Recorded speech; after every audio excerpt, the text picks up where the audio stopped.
ಬರ್ತಿದ್ದಾನೆ ಕಮಟೇಶ್ವರ. ಮಾನ್ಯರೇ, ನಿಮಗೆಲ್ಲರಿಗೂ ಗೊತ್ತಿದೆ ಈ ವಿಡಿಯೋವನ್ನು ಸ್ವಲ್ಪ ದಯಮಾಡಿ ಕೇಳಿ. ಕಮಟೇಶ್ವರ ಅಂದ್ರೆ ಯಾರು ಅಂತ ನಿಮಗೆಲ್ಲ ಗೊತ್ತಿದೆ.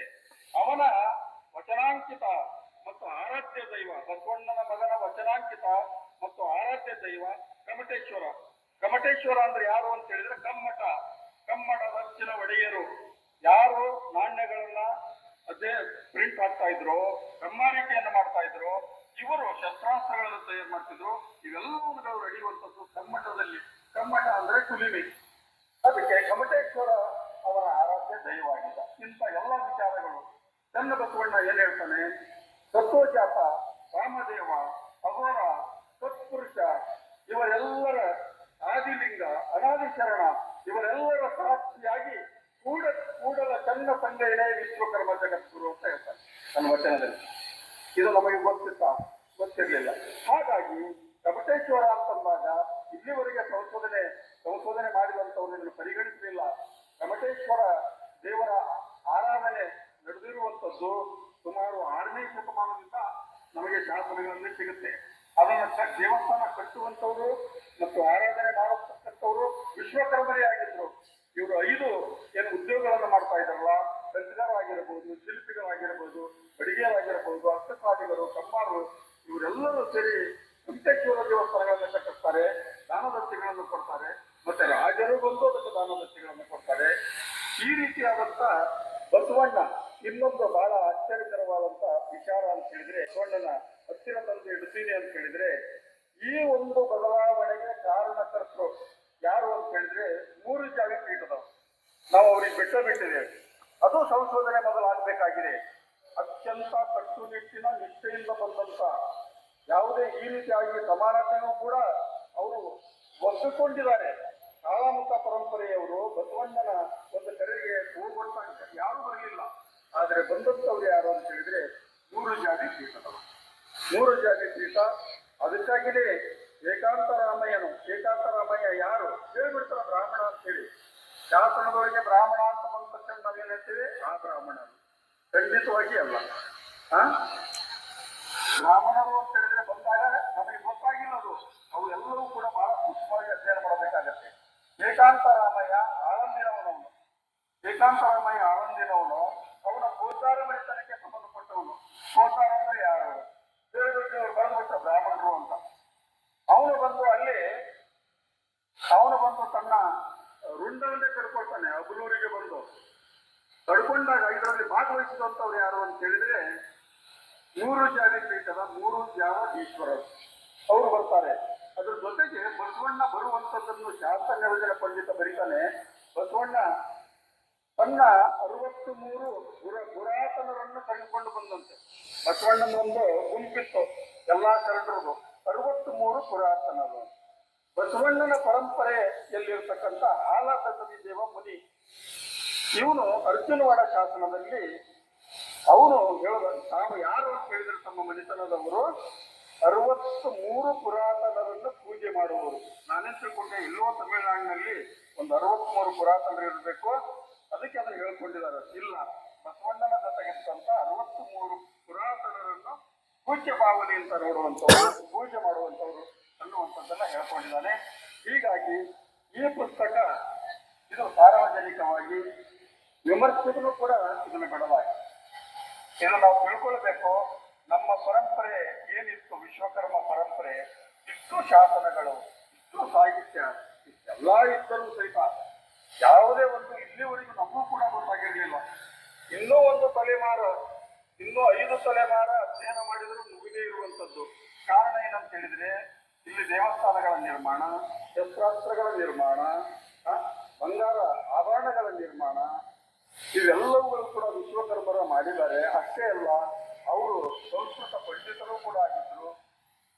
ಈ ಒಂದು ಸಮಾಜದ ಒಂದು ಎತ್ತರಕ್ಕೆ ಹೋಗುವುದಕ್ಕೆ, ಅಭಿವೃದ್ಧಿ ಆಗುವುದಕ್ಕೆ ಇಷ್ಟೆಲ್ಲ ಕೆಲಸ ಮಾಡಿದಂಥವರನ್ನ ಕುರಿತು ಅಧ್ಯಯನ ಮಾಡುವುದು ಅಷ್ಟು ಸುಲಭ ಅಲ್ಲ.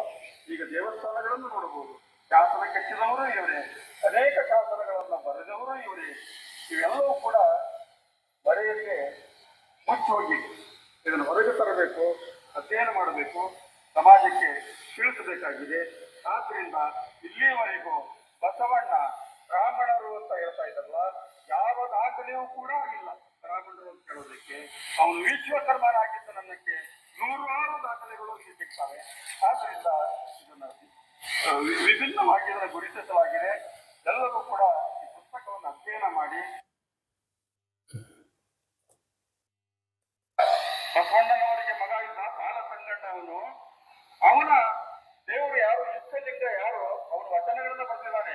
ಕಮಟೇಶ್ವರ ಅಂತ ನಿಮಗೆಲ್ಲರಿಗೂ ಗೊತ್ತಿದೆ, ವಿಶ್ವಕರ್ಮರಿಗೆ ಹೊರಗಿನವರಿಗೆ ಗೊತ್ತಿಲ್ಲ. ಕಾಳಿ ಕಮಟೇಶ್ವರ ಅಂದ್ರೆ ಯಾರು ಅಂತ ನಿಮಗೆಲ್ಲ ಗೊತ್ತಿದೆ. ಅವನ ವಚನಾಂಕಿತ ಮತ್ತು ಆರಾಧ್ಯ ದೈವ, ಬಸವಣ್ಣನ ಮಗನ ವಚನಾಂಕಿತ ಮತ್ತು ಆರಾಧ್ಯ ದೈವ ಕಮಟೇಶ್ವರ. ಕಮಟೇಶ್ವರ ಅಂದ್ರೆ ಯಾರು ಅಂತ ಹೇಳಿದ್ರೆ ಕಮ್ಮಟದ ಒಡೆಯರು. ಯಾರು ನಾಣ್ಯಗಳನ್ನ ಮತ್ತೆ ಪ್ರಿಂಟ್ ಹಾಕ್ತಾ ಇದ್ರು, ಬ್ರಹ್ಮಾರಿಕೆಯನ್ನು ಮಾಡ್ತಾ ಇದ್ರು, ಇವರು ಶಸ್ತ್ರಾಸ್ತ್ರಗಳನ್ನು ತಯಾರು ಮಾಡ್ತಿದ್ರು. ಇವೆಲ್ಲ ಸ್ನೇಹಿತರೆ ನಮಸ್ಕಾರ. ಈಗ ತಮಗೆ ಒಂದು ವಿಡಿಯೋದ ಧ್ವನಿಯನ್ನು ನಾನು ಕೇಳಿಸಿದೆ ಮತ್ತು ಆ ವಿಡಿಯೋವನ್ನು ನಿಮಗೆ ತೋರಿಸಿದೆ, ಒಂದು 5-6 ನಿಮಿಷ. ಅದು ಡಾಕ್ಟರ್ ವಾಸುದೇವ ಬಡಗೇರ್ ಅನ್ನುವಂಥವರು ಸಿಂದಗಿಯಲ್ಲಿ ಇರಬೇಕನ್ನಿಸ್ತೈತೆ. ಅಲ್ಲಿ ಅವ್ರದ್ದೇ ಆದ ವಿಶ್ವಕರ್ಮ ಸಮುದಾಯದ ಒಂದು ಸಭೆಯಲ್ಲಿ ಇಂಥ ಕೆಲವು ಗಂಭೀರವಾದ ವಿಷಯಗಳನ್ನು ಪ್ರಸ್ತಾಪಿಸಿದ್ದಾರೆ. ಈಗ ಒಟ್ಟು ವಿಶ್ವಕರ್ಮ ಬ್ರಾಹ್ಮಣವಾದಿಗಳ ಒಂದು ವಾದ ಬಸವಣ್ಣ ವಿಶ್ವಕರ್ಮ ಬ್ರಾಹ್ಮಣ ಅಂತ ಸಾಧಿಸ್ತಕ್ಕಂಥದ್ದು. ಸರಿ, ಸಾಧಿಸುವ ಪ್ರಯತ್ನ ಮಾಡಲಿ, ಅದಕ್ಕೆಲ್ಲ ಸಂತೋಷ. ಆದರೆ ಅದಕ್ಕೆ ಪ್ರಮಾಣಗಳು ಹೇಗಿವೆ, ಆ ಪ್ರಮಾಣಗಳನ್ನು ಇವರು ಹೇಗೆ ಇಂಟರ್ಪ್ರಿಟ್ ಮಾಡ್ತಾ ಇದ್ದಾರೆ ಅನ್ನೋದು ಇಲ್ಲಿ ನಾನು ತೆಗೆದುಕೊಂಡಂತ ಬಹಳ ಮುಖ್ಯವಾದ ಸವಾಲಿನ ಪ್ರಶ್ನೆ ಇದು. ಈ ಪ್ರಶ್ನೆ ತೆಗೆದುಕೊಂಡು ನಾನು ಈಗಾಗಲೇ 4 ವಿಡಿಯೋಗಳಲ್ಲಿ ನಾನು ಆ ವಿಷಯವನ್ನ ವಿಸ್ತಾರವಾಗಿ ಚರ್ಚೆ ಮಾಡ್ತಾ ಬಂದಿದ್ದೇನೆ. ಈಗ ನೋಡಿ, ಈಗ ಅವರು ಪ್ರಸ್ತಾಪಿಸಿದ್ರು 3 ಜಾವಿ ದೇವ, ಏಕಾಂತ ರಾಮನ ಕತೆ, ಅದನ್ನು ಪ್ರಸ್ತಾಪ ಮಾಡಿದ್ರು. ಅದನ್ನಾಗಲೇ ನಾನು ಒಂದು ವಿಡಿಯೋದಲ್ಲಿ ಅದು ಯಾವುದೇ ಸಂಬಂಧ ಇಲ್ಲ ಅಂತ ನಾನು ಸ್ಪಷ್ಟಪಡಿಸಿದ್ದೇನೆ. ಏಕಾಂತ ರಾಮನ ಘಟನೆಗೂ ಇವರು ಹೇಳ್ತಕ್ಕಂಥ 3 ಜಾವಿ ದೇವನಿಗೂ, ರಟ್ಟಿಹಳ್ಳಿಯ 3 ಜಾವಿ ದೇವನಿಗೂ ಯಾವುದೇ ಸಂಬಂಧ ಇಲ್ಲ. ಇದಕ್ಕೆ ಅಬ್ಬಲೂರಿನ ಶಾಸನದಲ್ಲಿಯೂ ಆಧಾರ ಇಲ್ಲ, ಹರಿಹರನ ರಗಳೆಯಲ್ಲಿಯೂ ಆಧಾರ ಇಲ್ಲ. ಆಮೇಲೆ ಸ್ವತಃ ವಿಶ್ವಕರ್ಮ ಸಮುದಾಯಕ್ಕೆ ಸೇರಿರ್ತಕ್ಕಂಥ ನಿರಂಜನ ಎನ್ನುವಂಥ ಒಬ್ಬ 16ನೇ ಶತಮಾನದ ಲೇಖಕ, ಕವಿ, ಅವನು ಬರೆದಂಥ ಅಬ್ಬಲೂರು ಚರಿತೆ ಅನ್ನೋದರಲ್ಲಿ ಅವನು ಚಿಕ್ಕೇಶ್ವರ ಅಂತ ಹೆಸರನ್ನು ಬಳಸಿದನ ಹೊರತು ಅವನು 3 ಜಾವಿ ಅಂತ ಬಳಸಿಲ್ಲ. ಅವನ ಗುರು ಸ್ವತಃ 3 ಜಾವಿ ಇರ್ತಾನೆ. ಅದು ಗಿಣಿಗೇರಿಯ ಶಾಸನದಲ್ಲಿ ಪ್ರಸ್ತಾಪ ಆಗಿದೆ. ಸ್ವತಃ ವಿಶ್ವಕರ್ಮ ಮಠಕ್ಕೆ ಸಂಬಂಧಪಟ್ಟಂತ ತಾಮ್ರ ಶಾಸನ ಅದು. ಆ ತಾಮ್ರ ಶಾಸನ ಕ್ರಿಸ್ತಶಕ 1520ನೇ ಇಸ್ವಿದದು. ಅಲ್ಲಿ ಗುರು 3 ಜಾವಿ ಮತ್ತು ಶಿಷ್ಯ ನಿರಂಜನ ಹಂಪಿ ರಥೋತ್ಸವವನ್ನು ನೋಡಲಿಕ್ಕೆ ಬಂದು ಅಲ್ಲಿ ಈ 5 ಮಠಗಳು, ರೂಢಾಚಾರ್ಯ ಮಠಗಳು ನಮ್ಮವು ಅಂತ ಹೇಳಿ ವಾದ ಮಾಡಲಿಕ್ಕೆ ಹೋಗಿ ಅಲ್ಲಿ ತಪ್ಪು ದಂಡವನ್ನು 300 ಗದ್ಯಾಣ ತಪ್ಪು ದಂಡವನ್ನು ಕಟ್ಟಿ ಬಂದಂತ ಒಂದು ಪ್ರಸ್ತಾಪ ಆ ಗಿಣಿಗೇರಿ ಶಾಸನದಲ್ಲಿದೆ. ಅವನು 16ನೇ ಶತಮಾನದವನು. ಆದರೆ ಕ್ರಿಸ್ತಶಕ 3 ಜಾವಿ ಅನ್ನುವಂಥವ್ರು ಎಷ್ಟು ಮಂದಿ ಬಂದರೆ ಅಂತ ನಾನು ವಿವರವಾಗಿ ಚರ್ಚೆ ಮಾಡಿದ್ದೇನೆ. ಕ್ರಿಸ್ತಶಕ 10 ಸಾಲವಾಡಿಗೆ ಶಾಸನ ಬಿಜಾಪುರ, ಆಮೇಲೆ ಕ್ರಿಸ್ತಶಕ 11 ಬಳ್ಳಾರಿ ಜಿಲ್ಲೆ ಹರಪನಹಳ್ಳಿ ಹಿರೇಮೇಗಳಗೇರಿ ತಾಲೂಕು ಶಾಸನ, ಆಮೇಲೆ ನೆಕ್ಸ್ಟ್ ಕ್ರಿಸ್ತಶಕ ಇವೆಲ್ಲ 13ನೇ ಶತಮಾನಕ್ಕೆ ಸೇರ್ತವೆ. ಯಾವ ರಟ್ಟಿಹಳ್ಳಿ ಶಾಸನಗಳು 12ನೇ ಶತಮಾನದ ಉತ್ತರಾರ್ಧ 13ನೇ ಶತಮಾನದ ಪೂರ್ವಾರ್ಧಕ್ಕೆ ಸೇರ್ತವೆ. ಆ ಯಾವ 3 ಜಾವಿಯೂ ಕೂಡ ಈ ಘಟನೆಗೆ, ಏಕಾಂತ ರಾಮನ ಘಟನೆಗೆ ಸಂಬಂಧಪಟ್ಟದ್ದಲ್ಲ. ಏಕಾಂತ ರಾಮನ ಘಟನೆ ಕ್ರಿಸ್ತಶಕ 1150-60 ಆಜುಬಾಜಿನಲ್ಲಿ ನಡೆದಂಥದ್ದು. ಅದನ್ನು ನಾನು ವಿವರವಾಗಿ ಚರ್ಚಿಸಿದ್ದೇನೆ. ಆದರೆ ಇವರು ಯಾವುದೇ ಜ್ಞಾನ ಇಲ್ಲದ ಜನರ ಮುಂದೆ ಈ ರೀತಿ ಹಸಿ ಸುಳ್ಳುಗಳನ್ನು ಇವರು ಹೇಳ್ತಾ ಇದ್ದಾರೆ. ಇತಿಹಾಸದ ದಾಖಲೆಗಳನ್ನು ಸುಮ್ಮನೆ ಬೇರೆ ರೀತಿಯಲ್ಲಿ ಅದಕ್ಕೆ ಅರ್ಥವನ್ನು ಕಲ್ಪಿಸಿ ಇವ್ರು ಹೇಳ್ತಾ ಇದ್ದಾರೆ ಅನ್ನೋದಕ್ಕೆ ಇದು ಒಂದನೇದು. ಇದು 3 ಜಾವಿ ಮತ್ತೆ ದೇವರಾಜ, ಬಸವಣ್ಣನ ಅಣ್ಣ ದೇವರಾಜ, ಆಮೇಲೆ ಇದು ಚಿಕ್ಕೀಶ, ಈ ಒಂದು ಸಮೀಕರಣ ಅಪ್ಪಟ ಸುಳ್ಳು. ಅದರಲ್ಲಿ 3 ಜಾವಿ ಏಕಾಂತ ರಾಮನ ಕಥೆಯಲ್ಲಿ 3 ಜಾವಿಯ ಯಾವ ಪಾತ್ರವೂ ಕೂಡ ಇಲ್ಲ. ಇದು ಸ್ವತಃ ನಿರಂಜನ ಕವಿಯ ಸ್ವಪೋಲ ಕಲ್ಪಿತವಾದ ಸೃಷ್ಟಿ. ಅದರ ಆಧಾರದಿಂದ ಬಸವಣ್ಣ ವಿಶ್ವಕರ್ಮ ಅಂತ ಸಾಧಿಸ್ಲಿಕ್ಕೆ ಹೋಗ್ತಕ್ಕಂಥದ್ದು ಅದು ಸಮಂಜಸ ಅಲ್ಲ. ಈಗ ಪ್ರಸ್ತುತವಾದ ಪ್ರಶ್ನೆ ಇನ್ನೊಂದು, ಈ ಅವರ ಭಾಷಣದಲ್ಲಿ ವ್ಯಕ್ತಪಡಿಸಿರ್ತಕ್ಕಂಥ ಮತ್ತೊಂದು ಅಂಶ ಏನಪ್ಪಾ ಅಂತಂದ್ರೆ, ಬಸವಣ್ಣನಿಗೊಬ್ಬ ಮಗ ಇದ್ದ ಬಾಲಸಂಗಯ್ಯ ಅಂತ. ಆ ಬಾಲಸಂಗಯ್ಯ ಮಗ ಅವನು ಕೂಡ ವಚನ ಬರೆದಿದ್ದ. ಅವನ ವಚನಾಂಕಿತ ಕಮ್ಮಟೇಶ್ವರ, ಅವನದು ಇಷ್ಟಲಿಂಗ ಇಷ್ಟ ದೈವತ ಆಗಿತ್ತು. ಈಗ ನೋಡಿ, ಇದನ್ನ ನಾವು ಪರಿಶೀಲನೆ ಮಾಡಬೇಕು. ಅಂದ್ರೆ ಬಾಲಸಂಗಯ್ಯನ ಬಗ್ಗೆ ಚರಿತ್ರೆಯಲ್ಲಿ ಏನು ಗ್ರಹಿಸಿದ್ದಾರೆ, ಏನು ಹೇಳ್ತಾ ಇದೆ ಅಂತ ನೋಡಿ. ನಾನು ಸ್ಪಷ್ಟವಾಗಿ ಹೇಳ್ತಿದ್ದೀನಿ ನಿಮಗೆ, ಬೇರೆ ಚರಿತ್ರಕಾರರ ವಿಚಾರ ಏನಾದರೂ ಇರಲಿ, ಬಸವಣ್ಣನ 1275ನೇ ವಚನದಲ್ಲಿ ಬಹಳ ಸ್ಪಷ್ಟವಾಗಿ ತನ್ನ ಮಗ ಸಂಗಯ್ಯ ತೀರಿ ಹೋಗಿದ್ದನ್ನ ಆತ ದಾಖಲಿಸಿದ್ದಾನೆ. ನಿಮಗೆ ಆ ವಚನ ಹೀಗಿದೆ, ನಾನು ಹೇಳ್ತೀನಿ. ಬಸವನಿದ್ದಂತೆ ಊರ ಪಶುವ ನೊಯ್ಯುವರೇ ಸಂಗಯ್ಯ. ಬಸವನಿದ್ದಂತೆ, ಬಸವ ಅಂದ್ರೆ ಇಲ್ಲಿ ನಂದಿ, ಎತ್ತು ಅಲ್ವಾ, ಗೂಳಿ. ಅದು ಇದ್ದಾಗ್ಲೇ ಯಾವ್ದೋ ಒಂದು ಊರ ಪಶು ತಗೊಂಡು ಹೋಗ್ಬಿಡ್ತಾರ. ಕಗ್ಗಾಯಿ ಇದ್ದಂತೆ ಅಂದ್ರೆ ಬಲಿತಂತ ಕಾಯಿ ಇರ್ಬೇಕಾದ್ರೆ ಹೂ ಮಿಡಿಯನ್ ಒಯ್ಯುವರೇ ಸಂಗಯ್ಯ. ನಾನಿದ್ದಂತೆ ಅಂದ್ರೆ ತನಗೆ ಹೇಳ್ಕೊಂತಾನೆ, ನಾನಿದ್ದಂತೆ ನನ್ನ ಶಿಶು ಸಂಗಯ್ಯ ನೊಯ್ಯುವರೇ ಕೂಡಲ ಸಂಗಯ್ಯ ಅಂತ ಮಾತಾಡ್ತಾನೆ. ತನ್ನ ಮಗ ಸತ್ತ ನಂತರ ಬರೆದಂತ ವಚನ ಇದು. ನಾನದೀನಿ, ನಾನಾಗ್ಲೇ ವಯಸ್ಸಾಗಿದೆ, ನಾನು ಬಾಳಿದ್ದೇನೆ, ಬದುಕಿದ್ದೇನೆ, ನನ್ನಂತವನನ್ನ ಆ ಸಾವು ಎನ್ನೋದು ತಗೊಂಡು ಹೋಗಿ ನನ್ನ ಶಿಶು ಸಂಗಯ್ಯನನ್ನ ಒಯ್ಯುವರೆ ಅಂತ ಹೇಳಿ ಬಹಳ ಸ್ಪಷ್ಟವಾಗಿ ತನ್ನ ಮಗ ಸತ್ತಿದ್ದನ್ನ ಸ್ವತಃ ಬಸವಣ್ಣ 1275ನೇ ವಚನದಲ್ಲಿ ದಾಖಲಿಸಿದ್ದಾನೆ. ಇದನ್ನ ನಾವು ಮೊದಲು ಅರ್ಥ ಮಾಡ್ಕೋಬೇಕು. ಅಂದ್ರೆ ಬಸವಣ್ಣನಿಗೆ ಒಬ್ಬ ಮಗ ಬಾಲಸಂಗಯ್ಯ ಇದ್ದರೂ ಕೂಡ ಅವನು ಬಾಲ್ಯದಲ್ಲಿಯೇ ತೀರಿ ಹೋದ. ಅವನು ವಚನಕಾರ, ವಚನ ರಚಿಸಿರುವಷ್ಟು ವಯಸ್ಸವನು ಬಾಳಿಲ್ಲ ಅನ್ನೋದು ಇದರಿಂದ ಸ್ಪಷ್ಟ. ಆಮೇಲೆ ಇದರಿಂದ ಇನ್ನು ಬೇರೆ ಬೇರೆ ನೋಡ್ರಿ, ಬರೀ ಬಸವಣ್ಣ ತನ್ನ ಮಗನಂದಷ್ಟೇ ಅಲ್ರಿ, ಸೊಡ್ಡಳ ಬಾಚರಸ ಸತ್ ಮೇಲೆ ಕೂಡ ಒಂದು ವಚನ ಬರೆದಾನೆ. ಎಮ್ಮವರಿಗೆ ಸಾವಿಲ್ಲ, ಎಮ್ಮವರು ಸಾವನರಿಯರು, ಸಾವೆಂಬುದು ಸಯವಲ್ಲ, ಲಿಂಗದಲ್ಲಿ ಉದಯವಾದ ನಿಜೈಕ್ಯರಿಗೆ ಆ ಲಿಂಗದಲ್ಲಿ ಅಲ್ಲದೆ ಬೇರೆ ಮತ್ತೊಂದೆಡೆಯಿಲ್ಲ, ಕೂಡಲ ಸಂಗಮ ದೇವರ ಶರಣ ಸೊಡ್ಡಳ ಬಾಚರಸರು ನಿಜಲಿಂಗದ ಒಡಲೊಳಗೆ ಬಗಿದು ಹೊಕ್ಕಡೆ ಉಪಮಿಸಬಲ್ಲವರ ಕಾಣೆನು ಅಂತೇಳಿ ಆತನ 1102ನೇ ವಚನ ಇದೆ. ಇದು ಸೊಡ್ಡಳ ಬಾಚರಸನ ಸಾವಿನ ಸಂದರ್ಭದಲ್ಲಿ ಬರೆದಂತ ವಚನ. ಇದು ಇನ್ನೊಂದಿದೆ, ಕಿನ್ನರಿ ಬೊಮ್ಮಣ್ಣನವರ ಸಾವಿನ ಸಂದರ್ಭದಲ್ಲಿ ಬರೆದಂತ ವಚನ. ಇದು 984ನೇ ವಚನ. ಅಯ್ಯ ಎನ್ನ ಕೈಯ ದರ್ಪಣ ಸಂದಿತ್ತು, ಆಸ್ಥಾನದ ಜ್ಯೋತಿ ನಂದಿತ್ತು, ಸರಸ್ವತಿಯ ಭಂಡಾರ ಸೂರ್ಯ ಹೋಯಿತ್ತು, ನಮ್ಮಯ್ಯ ಕಿನ್ನರಿ ಬೊಮ್ಮಣ್ಣ ಹೋದನು, ತಾರಾಮಂಡಲದಲ್ಲಿ ಕೇಳಿಸುವ ತಂದೆ ಹೋದನು, ನಾನೆಲ್ಲಿ ಅರಸುವೆನು ಕೂಡಲ ಸಂಗಮ ದೇವಯ್ಯ, ತನ್ನಾಳು ಕಿನ್ನರಿ ಬೊಮ್ಮಣ್ಣನ ನೊಯ್ದಡೆ ನಾನೆಲ್ಲಿ ಅರಸುವೆನು ಅಂತ ಹೇಳಿ ಬಸವಣ್ಣ ತನ್ನ ನೋವನ್ನ ಆ ವಚನದಲ್ಲಿ ವ್ಯಕ್ತಪಡಿಸಿದ್ದಾನೆ. ಅದೇ ರೀತಿ ತನ್ನ ಮಗ ಸತ್ತಿದ್ದನ್ನು ಕೂಡ ದಾಖಲಿಸಿದ್ದಾನೆ. ಈ ಕಾರಣದಿಂದ ಇಲ್ಲಿ ನಮಗೆ ಇಷ್ಟೆಲ್ಲ ಗೊತ್ತಾಗ್ಬಿಡ್ತೈತಿ. ನಾವಿನ್ನೂ ಇದನ್ನು ಚರ್ಚೆ ಮುಂದುವರ್ಸೋಣ. ಇಷ್ಟೆಲ್ಲ ಗೊತ್ತಾಗ್ಬಿಡ್ತೈತಿ, ಡಾಕ್ಟರ್ ವಾಸುದೇವ ಬಡಗೇರ್ ಅವರು ಹೇಳ್ತಕ್ಕಂಥ ಬಾಲಸಂಗಯ್ಯ ಅವನು ಯಾರೋ ಬೇರೆ, ಹೌದಾ? ಆಮೇಲೆ ಈ ಬಾಲಸಂಗಯ್ಯ ಸತ್ತಿದ್ದಾನೆ ಅನ್ನೋದನ್ನು ಚರಿತ್ರಕಾರ ಗುರುತಿಸಿದ್ರು. ನಾನು ಅದನ್ನು ಮುಂದೆ ಹೇಳ್ತಿದ್ದೀನಿ. ಈಗ ಬಸವಣ್ಣನ ಮಗ ಬಾಲಸಂಗಯ್ಯ ಸತ್ತೋಗಿದ್ದಾನೆ, ಮತ್ತೆ ಅವನ ವಚನಗಳನ್ನು ಬರೆದಿಲ್ಲ ಅಂತ ಮುಂದೆ ಹೇಳ್ತಾರೆ. ಇಷ್ಟು ವಿಷಯವನ್ನ ನಾವು ಇಟ್ಟುಕೊಂಡು ಈಗ ಇವರು ವಾಸುದೇವ ಬಡಗೇರ್ ಚರ್ಚೆ ಮಾಡಿರ್ತಕ್ಕಂಥದ್ದು, ಅವನ್ಯಾವ ಬಾಲಸಂಗಯ್ಯ, ಅವನ್ಯಾವ ಕಮ್ಮಟೇಶ್ವರನ ಅಂಕಿತ ನಾಮ ಇಟ್ಕೊಂಡು ವಚನ ಬರೆದ, ಅವ್ರು ಯಾವೊಂದು ವಚನನೂ ಹೇಳಿಲ್ಲ. ಅವರು ವಚನದ ಕಟ್ಟಾಗ್ಲಿ, ವಚನ ಇಂಥದ್ದಾಗ್ಲಿ ಹೀಗೆ ಅಂತ ಏನು ಹೇಳಿಲ್ಲ. ಸುಮ್ಮನೆ ಅವು ಹಂಗೆ ಗಾಳಿ ಬಿಡೋದು. ಅದು ಈಗ ಮುಂದೆ ನಮ್ಮ ಚರ್ಚೆ ಮುಂದುವರ್ಸೋಣ. ನೋಡು, ಬಸವೋತ್ತರ ಯುಗದ ವಚನ ಮಹಾಸಂಪುಟದಲ್ಲಿರುವ ಸಂಕೀರ್ಣ ವಚನ ಸಂಪುಟ 8ರಲ್ಲಿ ಬಾಲಸಂಗಯ್ಯನ 920 ವಚನಗಳಿವೆ. ಇದು ಬಸವೋತ್ತರ ಕಾಲದ ವಚನ ಸಂಪುಟ. ಇದು ಜ್ಞಾಪಕ ಮಾಡ್ಕೋಬೇಕು. ಒಂದ್ ವೇಳೆ ಬಸವಣ್ಣನಿಗೆ ಮಗ ಇದ್ದು ಆ ಮಗ ವಚನಗಳನ್ನು ಬರದೇ ಇದ್ದಿದ್ರೆ ಅದು ಬಸವಯುಗದ ವಚನಗಳಲ್ಲಿ ಬಂದ್ಬಿಡೋದು. ಬಸವಯುಗದ ವಚನಗಳಲ್ಲಿ ಬಾಲಸಂಗಯ್ಯ ಅನ್ನುವಂಥ ವಚನಕಾರ ಕಾಣಲ್ಲ. ಯಾಕಂದ್ರೆ ಬಸವಣ್ಣನಿಗೆ 50 ವರ್ಷ ಆದಾಗ ಮಗನಿಗೆ 20 ಆಗೇ ಆಗಿರ್ತೈತಿ. 60-70 ಆದಾಗ ಆತನಿಗೆ ಒಂದು 25-30 ವರ್ಷ. 25-30 ವರ್ಷ ಅಂದ್ರೆ ಬಸವಣ್ಣನೇ 16-18 ವರ್ಷ ಅಥವಾ 20 ವರ್ಷದಲ್ಲಿ ವಚನ ರಚಿಸಿರ್ಬೇಕಾದ್ರೆ ತನ್ನ ಮಗನು ರಚಿಸಿರ್ಬಹುದು ಅವನಿದ್ರೆ, ಆ ಕಾಲದಲ್ಲಿ ಅವನು ಬದುಕಿದ್ರೆ ಅಲ್ವಾ. ಆದ್ರಿಂದ ಬಸವಣ್ಣನವರಿಗೆ ಮಗ ಬಾಲಸಂಗಯ್ಯ ಇದ್ದು ಅವನು ಬಸವಣ್ಣನವರ ಜೀವಿತ ಕಾಲದಲ್ಲಿಯೂ ಒಬ್ಬ ವಚನ ರಚನಾಕಾರ ಆಗಿದ್ದ ಅಂದಿದ್ರೆ ಬಸವಯುಗದ ವಚನ ಸಂಪುಟಗಳಲ್ಲಿ ಆ ಬಾಲಸಂಗಯ್ಯನ ವಚನಗಳು ಬಂದ್ಬಿಡ್ತಿದ್ವು. ಅವು ಬಂದಿಲ್ಲ.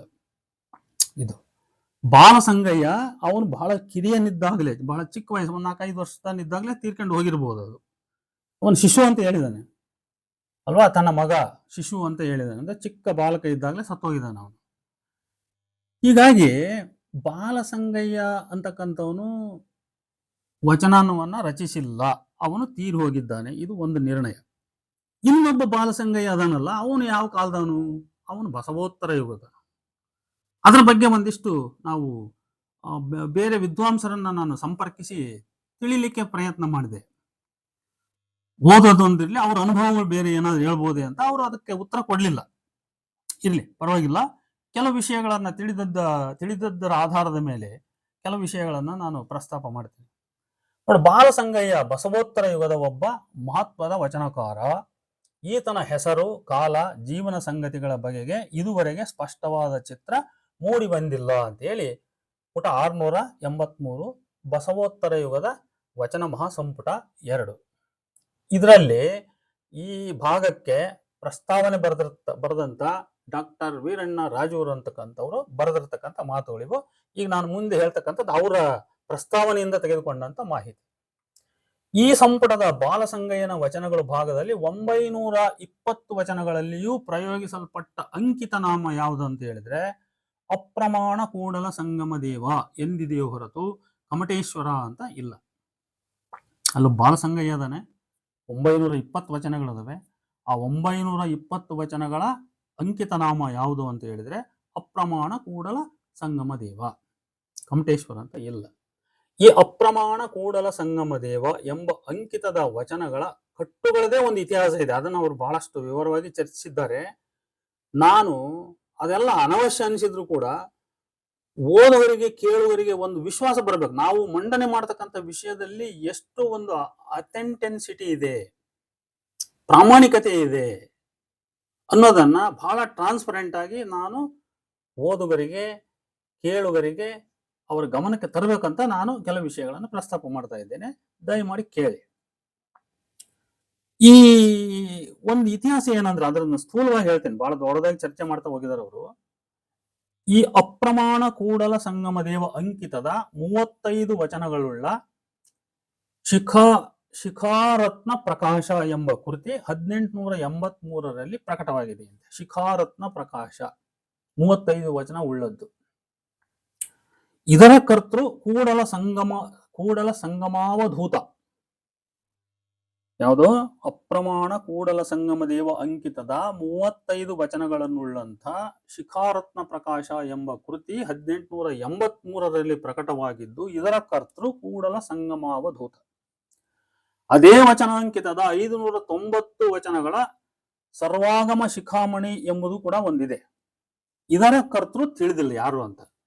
ಇದನ್ನ 1979ರಲ್ಲಿ ಪ್ರಕಟಿಸಿದ MS ಸುಂಕಾಪುರ ಅವರು ಇದರ ಕರ್ತೃವಿನ ಬಗ್ಗೆ ಚರ್ಚಿಸಿ, ಈ ಕೃತಿಯಲ್ಲಿ ಎಲ್ಲಿಯೂ ಕೃತಿಯ ಕರ್ತೃವಿನ ಹೆಸರು ತಿಳಿಯದು, ಅನ್ಯರೂ ಸಹ ಈ ಕುರಿತು ಏನನ್ನೂ ಹೇಳಿಲ್ಲ.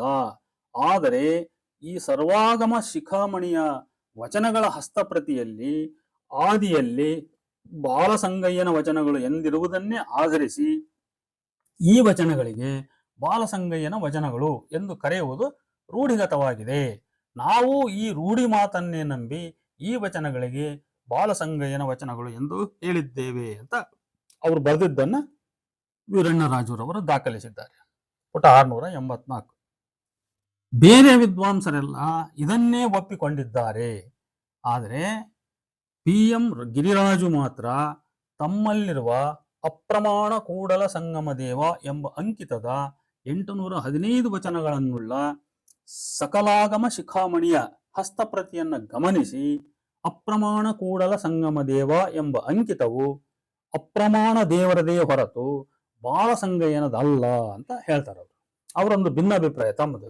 ಅವನು ಅಪ್ರಮಾಣ ದೇವರೇ, ಅದು ಬಾಲಸಂಗಯ್ಯನದಲ್ಲ ಅಂತ ಸಕಲಾಗಮ ಶಿಖಾಮಣಿಯ ಹಸ್ತಪ್ರತಿಯನ್ನ ಗಮನಿಸಿ PM ಗಿರಿರಾಜು ಅಂತಕ್ಕಂಥವ್ರು ಹೇಳಿದ್ದಾರೆ.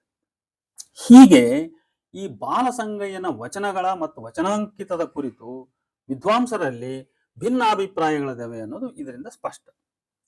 ಹೀಗೆ ಈ ಕೃತಿಕಾರ, ಅಂಕಿತನಾಮ ಇವುಗಳ ಗೊಂದಲ ಕುರಿತು ಅವರು ಅಂದ್ರೆ ವೀರಣ್ಣ ರಾಜೂರವರು ಹೆಚ್ಚಿನ ಚರ್ಚೆ ವಿಶ್ಲೇಷಣೆಯನ್ನು ಮುಂದುವರಿಸಿದ್ದಾರೆ. ಇಂದು ಅಪ್ರಮಾಣ ಕೂಡಲ ಸಂಗಮ ದೇವ ಎಂಬ ಅಂಕಿತದ ವಚನಗಳಿರುವ ಅನೇಕ ಕಟ್ಟುಗಳು ಸಿಗುತ್ತವೆ. ಕರ್ನಾಟಕದ ವಿವಿಯಲ್ಲಿ ಇಂಥ 16 ಹಸ್ತಪ್ರತಿಗಳಿವೆ. ಅವುಗಳಲ್ಲಿ 2 ವಿಧದ ಕಟ್ಟುಗಳಿವೆ. ಕೆಲವು ಸಕಲಾಗಮ ಶಿಖಾಮಣಿ ಎಂಬ ಹೆಸರಿನವು, ಮತ್ತೆ ಕೆಲವು ಬಾಲಸಂಗಯ್ಯನ ವಚನಗಳು ಎಂಬ ಹೆಸರಿನವು. ಈ ಬಾಲಸಂಗಯ್ಯನ ವಚನಗಳ ಕಟ್ಟುಗಳಲ್ಲಿಯೇ 2 ಗುಂಪುಗಳಿವೆ. ಒಂದು ಗುಂಪು ಅಪ್ರಮಾಣ ಕೂಡಲ ಸಂಗಮ ದೇವ ಅಥವಾ ಅಪ್ರಮಾಣ ಕೂಡಲ ಚನ್ನ ಸಂಗಮ ದೇವ ಎಂಬ ಒಂದು ಗುಂಪು.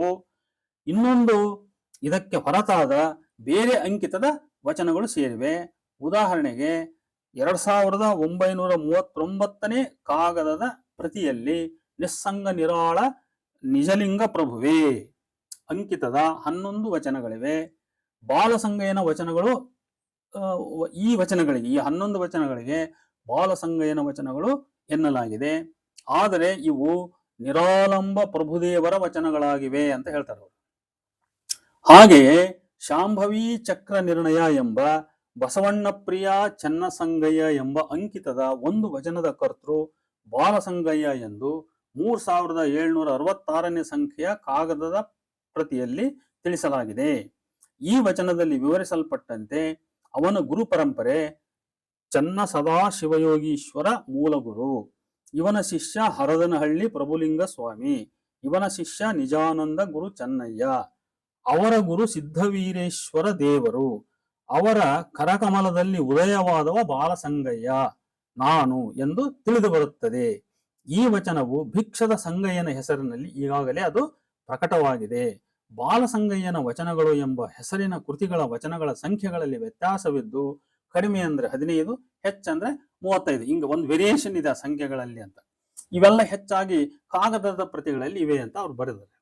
ಅದಾದ್ಮೇಲೆ ಸಕಲಾಗಮ ಶಿಖಾಮಣಿ ಎಂಬ ಹೆಸರಿನ ಕಟ್ಟುಗಳಲ್ಲಿಯೂ ಕೂಡ 2 ಪರಂಪರೆಗಳಿದ್ದು, 2 ಪರಂಪರೆಗಳ ವಚನಗಳಿದ್ದು, ಒಂದರಲ್ಲಿ 815, ಇನ್ನೊಂದರಲ್ಲಿ 514, 516, 522, 523, 560, 590 ಹೀಗೆ ಆ ವಚನಗಳ ಸಂಖ್ಯೆಗಳ ವೇರಿಯೇಷನ್ ಇದೆ. ವಚನಗಳ ಕಟ್ಟುಗಳು ಇವೆ. ಇವು ತಾಳೆಗರಿ ಮತ್ತು ಕಾಗದ 2 ಪ್ರಕಾರದಲ್ಲಿ ಕೂಡ ಇವೆ. ಈ ಯಾವ ಕಟ್ಟುಗಳ ಮೇಲೂ ಆರಂಭ ಅಂತ್ಯದಲ್ಲಿಯೂ ಸಹ ಬಾಲಸಂಗಯ್ಯನ ವಚನಗಳು ಎಂದು ಇಲ್ಲ. ಹೀಗಿರಲು ಮೊದಲ ಗುಂಪಿನ ವಚನಗಳಿಗೆ ಬಾಲಸಂಗಯ್ಯನ ವಚನಗಳು ಎಂಬ ಹೆಸರು ಬರಲು ಕಾರಣವೇನು?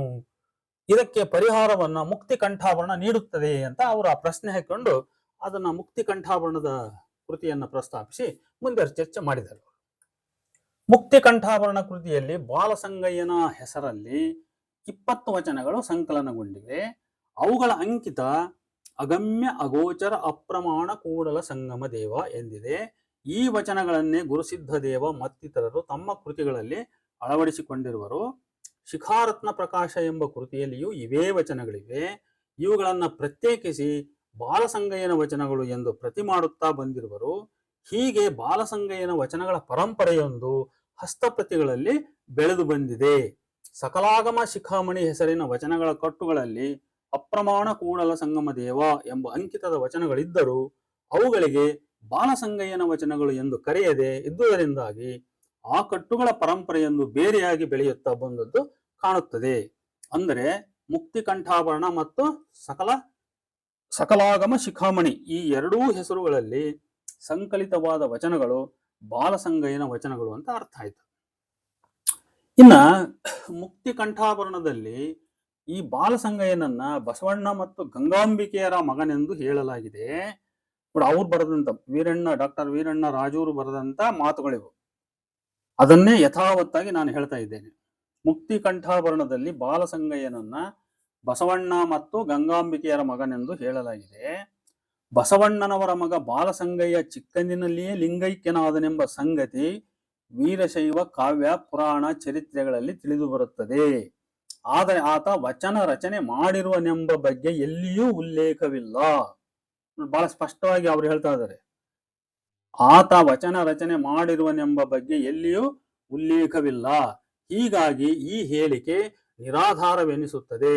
ಮುಕ್ತಿಕಂಠಾಭರಣಾಕಾರ ಕಲ್ಪಿಸಿದ ಒಂದು ವರ್ಗದ ಹಸ್ತಪ್ರತಿಗಳಲ್ಲಿ ರೂಢಿಗೊಂಡ ಈ ಹೆಸರನ್ನೇ ಡಾಕ್ಟರ್ ಸುಂಕಾಪುರ ಅವರು ಸಕಲ ಶಿಖಾಮಣಿ ಎಂಬ ಕೃತಿಗೂ ಆರೋಪಿಸಿದ್ದಾರೆ. ಆದರೆ ವಸ್ತು ಸ್ಥಿತಿ ಹಾಗಿಲ್ಲ. ಈ ಕೃತಿಯ ಕರ್ತೃ ಬಾಲಸಂಗಯ್ಯ ಅಲ್ಲ, ಅಪ್ರಮಾಣ ದೇವ. ಈ ಸಂಗತಿಯನ್ನು ವಚನಕಾರನೇ ತನ್ನ ಕೃತಿಯಲ್ಲಿ ಸ್ಪಷ್ಟವಾಗಿ ಹೇಳಿಕೊಂಡಿದ್ದಾನೆ. ಅದನ್ನ ಸಂಪಾದಕರು ಗಮನಿಸದೇ ಹೋಗಿದ್ದಾರೆ. 815 ವಚನಗಳಿರುವ ಹಿರಿಯ ಕಟ್ಟಿನ 315 ಮತ್ತು 326 ಈ 2 ವಚನ ಹಾಗೂ ಅದರ ಸಂಗ್ರಹ ರೂಪದ ಕಿರಿಯ ಕಟ್ಟಿನ ಮೊದಲ ವಚನದಲ್ಲಿ ಆತ ತನ್ನ ಹೆಸರು ಅಪ್ರಮಾಣ ದೇವ ಎಂದು ಹೇಳಿಕೊಂಡಿದ್ದಾನೆ ಅಂತ ಪುಟ 686ರಲ್ಲಿ ಈ ಪ್ರಸ್ತಾವನೆಯಲ್ಲಿ ವೀರಣ್ಣರಾಜರವರು ಬರೆದಿದ್ದಾರೆ. ಈ ಅಪ್ರಮಾಣ ದೇವರು ಯಾರು ಅಂತ ಮತ್ತೆ ಮುಂದೆ ಪ್ರಶ್ನೆ ಹಾಕೊಂಡು ಅದನ್ನ ಅವರು ಚರ್ಚೆ ಮಾಡ್ತಾ ಹೋಗಿದ್ದಾರೆ. ಈತನ ಕಾಲ, ದೇಶ, ಚರಿತ್ರೆ ಏನು? ಕವಿಚರಿತಕಾರರು ಯಾವುದೇ ಆಧಾರವಿಲ್ಲದೆ ಹೇಳಿದಂತೆ ಸರ್ವಾಗಮ ಶಿಖಾಮಣಿಯ ಕಾಲ ಕ್ರಿಸ್ತಶಕ 1600. ಡಾಕ್ಟರ್ ಸುಂಕಾಪುರ ಅವರು ತೋಂಟದ ಸಿದ್ಧಲಿಂಗರ ಅಂದ್ರೆ 1470 ಅಂತ ಅಲ್ಲಿ ಇಸ್ವಿ ಕೊಟ್ಟಿದ್ದಾರೆ. ಶಿಷ್ಯ ಬೋಳ ಬಸವೇಶ್ವರನ ಶಿಷ್ಯ ಬಾಲಸಂಗಯ್ಯ ಅಂದು ಆತನ ಕಾಲ 1825 ಅಂದ್ರೆ 19ನೇ ಶತಮಾನ ಆಯ್ತು ಬಾಲಸಂಗಯ್ಯ ಅಂತ ಹೇಳಿದರು ಅವರು. ಅಂದ್ರೆ ತೋಂಟದ ಸಿದ್ಧಲಿಂಗರ ಶಿಷ್ಯ ಬೋಳ ಬಸವೇಶ್ವರನ ಶಿಷ್ಯ ಅಂತೆ. ಅವನು 19ನೇ ಶತಮಾನ ಅಂತ ಕೊಟ್ಟಿದ್ರು. ಇದರ ಖಚಿತತೆ ಏನೋ ಗೊತ್ತಿಲ್ಲ. ಆದ್ರೆ ಇವನು ಹಿಂಗೆ ಲೇಟರ್ ಪೀರಿಯಡ್ನೇನು. ಇದಕ್ಕೆ ಪ್ರಮಾಣ ಸುಂಕಾಪುರರು ಸಂಪಾದಿಸಿದ ಕೃತಿಯ 320ನೇ ವಚನದ ಮಧ್ಯೆ ಶ್ರೀ ಶ್ರೀಮದ್ಗುರು ಬೋಳು ಬಸವೇಶ್ವರಾಯ ನಮಃ ಎಂದಿರುವುದು. ಆದರೆ ಇದು ಕೃತಿಕಾರನ ಗುರುವಿನ ಹೆಸರಲ್ಲ, ಪ್ರತಿಕಾರನ ಗುರುವಿನ ಅಥವಾ ಯಾವುದೇ ಗೌರವಾನ್ವಿತ ವ್ಯಕ್ತಿಯ ಹೆಸರಾಗಿರಬೇಕು ಅಂತ ಹೇಳಿ ಹಿಂಗೆ ಅದನ್ನ ಅವರು ಅದ್ರ ಬಗ್ಗೆ ಅನುಮಾನವನ್ನು ವ್ಯಕ್ತಪಡಿಸ್ತಾ ವಿಮರ್ಶೆ ಮಾಡ್ತಾ ತೋಂಟದ ಸಿದ್ಧಲಿಂಗರ ಶಿಷ್ಯ ಪರಂಪರೆಯವರೆನ್ನಲು ಯಾವ ಪ್ರಮಾಣಗಳಿಲ್ಲ ಅಂತ ಅವರು ಒಂದು ಹಂತದಲ್ಲಿ ಹೇಳ್ತಾರೆ. ಇವನು ತೋಂಟದ ಸಿದ್ಧಲಿಂಗರ ಪರಂಪರೆ ಸೇರಿದನು ಅಂತ ಹೇಳಕ್ ಯಾವ ಪ್ರಮಾಣಗಳಿಲ್ಲ ಅಂತ ಒಂದು ಹಂತದಲ್ಲಿ ಹೇಳ್ತಾರೆ. ಆದ್ರೆ ಕೊನೆಗೆ ಅವರು ಬರ್ತಕ್ಕಂಥ ನಿರ್ಣಯ ಹೀಗಿದೆ: ಅಪ್ರಮಾಣ ಕೂಡಲ ಸಂಗಮ ದೇವ ಅಂಕಿತದ ವಚನಗಳು ಸದ್ಯ ಅದ್ವೈತಾನಂದದ ವಚನಗಳು. ಕ್ರಿಸ್ತಶಕ 16ನೇ ಶತಮಾನ ಇದು. ಆಮೇಲೆ ಚಿದೈಶ್ವರ್ಯ ಚಿದಾಭರಣ ಚಿದೈಶ್ವರ್ಯ ಚಿದಾಭರಣ ಕ್ರಿಸ್ತಶಕ 17. ಇನ್ನೊಂದು ಮುಕ್ತಿ ಕಂಠಾಭರಣ 17ನೇ ಶತಮಾನ. ಜ್ಞಾನ ಷಟ್ಸ್ಥಲ ಸ್ಥಾರ ಇನ್ನು 17ನೇ ಶತಮಾನ. ಒಟ್ಟು ಈ 4 ಸ್ಥಳಕಟ್ಟಿನ ಕೃತಿಗಳಲ್ಲಿ ಈ ವಚನಗಳು ಎಡೆ ಪಡೆದಿವೆ.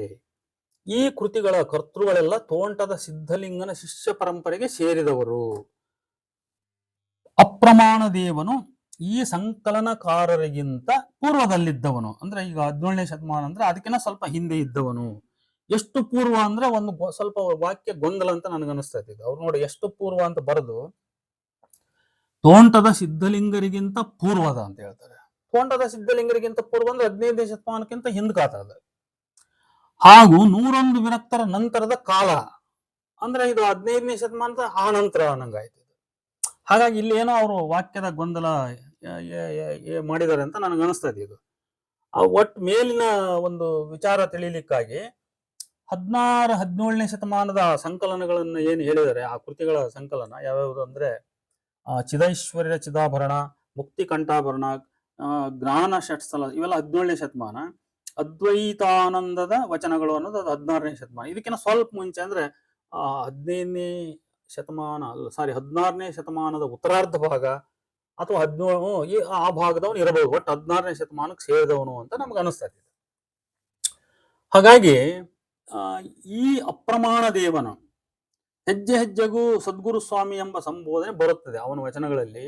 ಆದರೆ ಇದು ಅವನ ಗುರುವಿನ ಹೆಸರಲ್ಲ. ಅಪ್ರಮಾಣ ಕೂಡಲ ಸಂಗಮ ದೇವನೇ ಆ ಗುರು. ಅಂದ್ರೆ ಯಾವುದೋ ಸಾಮಾನ್ಯ ಗುರು ಜಂಗಮ ಅಂತ ನಾವೇನಂತೀವಿ ಆ ಸಾಮಾನ್ಯ ಅರ್ಥದಲ್ಲಿ ಆ ಗುರು ಪದವನ್ನು ಬಳಸಿದಾನೆ ಅಂತ ಅವ್ರು ಹೇಳ್ತಾರೆ. ಒಟ್ಟಿನಲ್ಲಿ ಅಪ್ರಮಾಣ ಕೂಡಲ ಸಂಗಮ ದೇವ ಎಂಬ ವಚನಾಂಕಿತದವನು ಬಾಲಸಂಗಯ್ಯನೆಂದು ತಿಳಿಯಲ್ಪಟ್ಟವನು ಬಹುಶಃ ತೋಂಟದ ಸಿದ್ಧಲಿಂಗರ ಗುರು ಶಿಷ್ಯ ಪರಂಪರೆಗೆ ಸೇರಿದವನೇ ಅಂತ. ಒಮ್ಮೆ ಅವರಲ್ಲ ಅಂತ ಹೇಳಿದ್ರು ಕೂಡ ಅದು ಅಂತಿಮವಾಗಿ ಬಹುಶಃ ಆ ಪರಂಪರೆಗೆ ಸೇರಿದ ಬಹುತೇಕ 16ನೇ ಶತಮಾನದ ಒಬ್ಬ ವಚನಕಾರ. ಇವನು ಬಸವಣ್ಣನ ಮಗ ಹೆಂಗಕ್ಕನ? ಈ 16ನೇ ಶತಮಾನದ ಈ ಬಾಲಸಂಗಯ್ಯ ಬಸವಣ್ಣನ 17ನೇ ಶತಮಾನದ ಬಸವಣ್ಣನ ಮಗ ಬಾಲಸಂಗಯ್ಯ ಆಗಕ್ಕೆ ಚಾನ್ಸ್ ಇಲ್ಲ. ಇದು ಒಂದನೇದು. ಎರಡನೇದಾಗಿ ಅವನ ಅಪ್ರಮಾಣ ಕೂಡಲ ಸಂಗಮ ದೇವ ಅಥವಾ ಅಪ್ರಮಾಣ ಕೂಡಲ ಚನ್ನ ಸಂಗಮ ದೇವ ಅನ್ನೋದು ಅವನ ವಚನಾಂಕಿತ ಇರಬೇಕಾದಾಗ ಕಮಟೇಶ್ವರ ಎಲ್ಲಿ ಬಂದ? ಹಾಗಾಗಿ ಡಾಕ್ಟರ್ ವಾಸುದೇವ ಬಡಿಗೇರವರು ಹೇಳ್ತಕ್ಕಂಥದ್ದು ಯಾವ್ದು ಹಂಗಾದ್ರೆ? ಅವನ್ ಯಾವ ಬಾಲಸಂಗಯ್ಯ? ಅವನ್ ಯಾರು ವಚನ ಬರೆದಿದ್ದಾನೆ? ಅವ್ರು ಯಾವ ಮೂಲವನ್ನು ಹಿಡಿದು ಮಾತಾಡ್ತಾ ಇದ್ದಾರೆ ಅಂತ ಅವ್ರು ಅದನ್ನು ಸ್ಪಷ್ಟಪಡಿಸ್ಬೇಕು. ಅದನ್ನ ಯಾವ ಬಾಲಸಂಗಯ್ಯನ ಬಗ್ಗೆ ವಾಸುದೇವ ಬಡಿಗೇರ್ ಮಾತಾಡ್ತಾ ಇದ್ದಾರೆ, ಯಾವ ಕಮ್ಮಟೇಶ್ವರ ಅವನ ವಚನ ಅಂಕಿತ ನಾಮ ಆಗಿತ್ತು, ಅವನು ಎಷ್ಟು ವಚನಗಳನ್ನು ಬರೆದಿದ್ದ, ಬಾಲಸಂಗಯ್ಯ ಅನ್ನೋ ಒಂದು ಮಗ ಇದ್ದ, ಅವನು ಸ್ಪಷ್ಟವಾಗಿ ವಚನಗಳನ್ನು ಬರೆದಿದ್ದಾನೆ, ಅವನ ವಚನಾಂಕಿತ ಕಮ್ಮಟೇಶ್ವರ. ಆ ಕಮ್ಮಟೇಶ್ವರ ದೇವರು ಕಮ್ಮಾರರದು, ನಾಣ್ಯಗಳನ್ನ ಟಂಕ ಮಾಡ್ತಿದ್ರು ಅಂತ ಹೇಳಿ ಹಿಂಗ ಅದನ್ನ ತಗೊಂಡೋಗಿ ವಿಶ್ವಕರ್ಮರಿಗೆ ಜಾತಿಗೆ ಲಿಂಕ್ ಮಾಡ್ತಾ ಇದಾರಲ್ಲ, ಆ ಬಾಲಸಂಗಯ್ಯ ಯಾರು? ಇಲ್ಲಂತೂ ಚರಿತ್ರಕಾರರು ಹೇಳೋ ಸ್ವತಃ ಬಸವಣ್ಣ ಬರ್ದಾನೆ ತನ್ನ ಮಗ ಸತ್ತೋಗಿದ್ದಾನೆ ಅಂತ. ಚರಿತ್ರಕಾರರು ಅದನ್ನು ಗುರುತಿಸಿದ್ದಾರೆ. ಬಾಲ್ಯದಲ್ಲಿ ಅವನು ತೀರಿ ಹೋಗಿದ್ದಾನೆ, ಅವನು ವಚನ ಬರೆದಿಲ್ಲ ಅನ್ನೋದು. ಇನ್ನು ಉಳಿದಂತೆ ಬಂದಂತ ಈ ಬಾಲಸಂಗಯ್ಯ ಇವನು 16ನೇ ಶತಮಾನದ ಇವನು. ಮತ್ತೆ ಇವರು ಬಡಿಗೇರ್ ಹೇಳ್ತಕ್ಕಂಥದ್ದು ಯಾವ್ದು ಹಂಗಾದ್ರೆ? ನೋಡಿ, ಎಲ್ಲಾ ಕಡೆ ಇವ್ರದು ಈ ರೀತಿ ಮಿಸ್ ಮ್ಯಾಚ್ ಕಾಣ್ತದೆ. ಇದು ವಿಶ್ವಕರ್ಮ ಬ್ರಾಹ್ಮಣವಾದಿಗಳು ಬಸವಣ್ಣನನ್ನ ವಿಶ್ವಕರ್ಮ ಪರಂಪರೆಯವನು ಅಂತ ಸಾಧಿಸ್ಲಿಕ್ಕೆ ಹೋಗ್ತಾ ಅನೇಕ ಅಸಂಗತಗಳನ್ನ ಸೃಷ್ಟಿ ಮಾಡ್ತಾ ಇದ್ದಾರೆ ಅನ್ನೋದು ಬಹಳ ಸ್ಪಷ್ಟ. ಇವನು ಮೂರು ಜಾವಿ ದೇವನಿಂದ ಹಿಡಿದು ಕಮ್ಮೆ ಬ್ರಾಹ್ಮಣರು ವಿಶ್ವಕರ್ಮರು ಅನ್ನೋದಿರ್ಲಿ, ಆಮೇಲೆ ಇನ್ನೊಂದು ಅದೆಂಥದ್ದು ವಾಜಕುಲ ಕಾಶ್ಯಪ ಗೋತ್ರ ಅನ್ನೋದಿರ್ಲಿ, ಇವೆಲ್ಲವೂ ಪಾಯಿಂಟ್ ಬೈ ಪಾಯಿಂಟ್ ನಾನು ಚರ್ಚೆ ಮಾಡ್ತಾ ಬಂದಿದ್ದೇನೆ. ಎಲ್ಲಾ ಕಡೆ ಇವರು ಸುಳ್ಳುಗಳನ್ನು ಹೇಳ್ತಾ ಇದ್ದಾರೆ, ಚಾರಿತ್ರಿಕ ಆಕಾರಗಳನ್ನ ತಿರುಸ್ತಾ ಇದ್ದಾರೆ, ಅದಕ್ಕೆ ಬೇರೆ ಬಣ್ಣ ಕೊಡ್ತಾ ಇದ್ದಾರೆ, ಬೇರೆ ಅರ್ಥಗಳನ್ನ ಕಲ್ಪಿಸ್ತಾ ಇದ್ದಾರೆ. ಗೊತ್ತಿಲ್ಲದವ್ರ ಕಿವಿಗೆ ಏನೋ ತುಂಬ್ತಾ ಇದಾರೆ ಅಷ್ಟೇ ಇವರು. ಅದರಿಂದ ಇವರು ಯಾವ ಬಾಲಸಂಗಯ್ಯ, ಇವ್ರ ಹತ್ರಕ್ಕೆ ಯಾವ ಬೇರೆ ವಚನದ ಕೊಟ್ಟು ಬೇರೆ ಇತಿಹಾಸ ಸಿಕ್ಕಿದೆಯಾ? ಹಂಗಾದ್ರೆ ಅದ್ರ ಪ್ರಮಾಣ ಸ್ಪಷ್ಟಪಡಿಸ್ಬೇಕು ಅವರು. ಇದಿಷ್ಟು ಇದು ಬಾಲಸಂಗಯ್ಯನ ಕತೆ. ಇದು ನನಗೆ ಅನ್ಸೋ ಪ್ರಕಾರ ಇದು ಕೂಡ ಸುಳ್ಳು. ಅವ್ರು ಹೇಳ್ತಕ್ಕಂಥದ್ದು ಸುಳ್ಳು. ಚನ್ನಬಸವಣ್ಣನ 1108ನೇ ವಚನ ಹೆಂಗೆ ಹೇಳ್ತೈತೆ ಅದು ಸುಳ್ಳು. ಮೂರು ಜಾವಿ ಕತೆ ಸುಳ್ಳು. ಆಮೇಲೆ ಕಮ್ಮೆ ಬ್ರಾಹ್ಮಣರು ವಿಶ್ವಕರ್ಮರು ಒಂದೇ ಅನ್ನೋದು ಅದು ಸುಳ್ಳು. ಇವ್ರು ಏನೇನು ಅದ್ರ ಬಗ್ಗೆ ಕತೆ ಕಟ್ತಾ ಇದಾರ ಅದೆಲ್ಲ ಸುಳ್ಳು ಹೇಳ್ತಾ ಇವರು ಬಸವಣ್ಣ ಒಬ್ಬ ವಿಶ್ವಕರ್ಮ ಬ್ರಾಹ್ಮಣ ಅನ್ನುವ ವಾದವನ್ನ ಸ್ಥಿರಪಡಿಸ್ಲಿಕ್ಕೆ ಹೊರಟಿದ್ದಾರೆ. ಈ ಬಾಲಸಂಗಯ್ಯ ಹಂಗಾದ್ರೆ ಅವ್ರ ಪ್ರಕಾರ ಅವನು ಯಾವ ಬಾಲಸಂಗಯ್ಯ ಅದನ್ನ ಅವರು ಸ್ಪಷ್ಟವಾಗಿ ಹೇಳ್ಬೇಕು. ಇಂಥ ಕಡೆ ವಚನ ಕಟ್ಟು ಸಿಕ್ಕಿದೆ, ಇಂಥ ಕಡೆ ಅವನು ಇದ್ದ ಅನ್ನೋದು ಸಿಕ್ಕಿದೆ, ಅವನು ಇಷ್ಟು ವರ್ಷ ಬದುಕಿದ್ದ, ಇಷ್ಟು ವಚನಗಳನ್ನು ಬರೆದಾನೆ ಅಂತೇಳಿ ಆ ವಚನಗಳ ಉದಾಹರಣೆ ಸಹಿತ ಕೊಡಬೇಕು. ಇಷ್ಟು ಹೇಳ್ತಾ ನಾನು ಈ ವಿಡಿಯೋ ಕಾರ್ಯಕ್ರಮ ಮುಗಿಸ್ತಾ ಇದ್ದೇನೆ.